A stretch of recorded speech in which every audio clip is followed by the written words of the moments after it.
After Bold and Beautiful turned up the cray-cray on Monday, it then went back to its routine of repeating things so frequently that I could practically recite the dialogue with the performers. Let's quickly review the positives, negatives, and the phrase that will replace "Why did I drink?" or "I witnessed Grandma kissing Santa."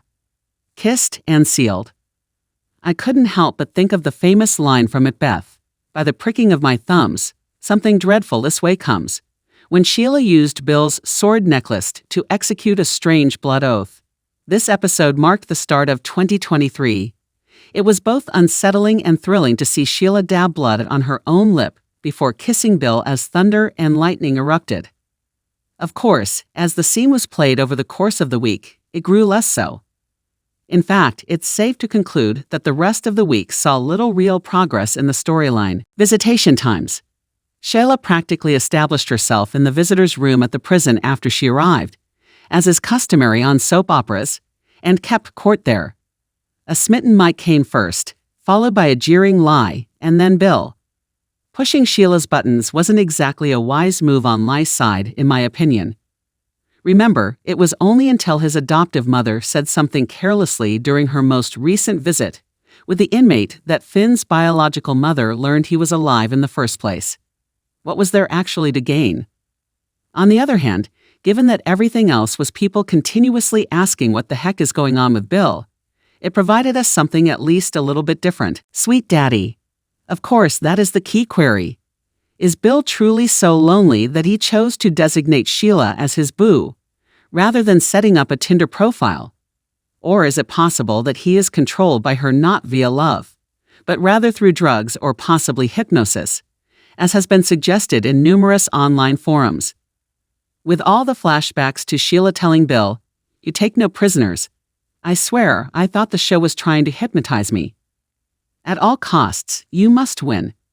One of the many statements that are unmistakably going to be played frequently for some time is Bill telling anyone who would listen, "Sheila is a woman I can't hurt." Having said that, it felt strangely believable when Friday's episode eventually revealed the backstory of how Sheila and Deacon met, through a protracted conversation on the beach, especially when she brought up the fact that Bill has spent his entire life with good girls who sought to transform him into someone he is not. That has essentially always been Bill's guiding principle. That dynamic has been at the center of Katie and Bill's relationship the entire time. What the? Of course, acting as if Steffi and Finn's evidence will determine whether Sheila is imprisoned in the future makes absolutely no sense. She constantly admitted it in front of many others, stating it was an accident, for starters. She also escaped from jail, which is a crime in and of itself. This week we also learned that Bill and Sheila have allegedly been dating for a while. But we do know that she frequently accompanied Deacon at that time. Where then did Bill believe she was occupying her time while she wasn't with him? Saying there are some gaps in this storyline would be like saying wine and cheese are sometimes served together. The truth be told, I was intrigued by the fact that Finn said, "Sure, go and have a private discussion with your clearly unraveling former father-in-law/lover," right after Steffi told her husband the truth about her relationship with Bill.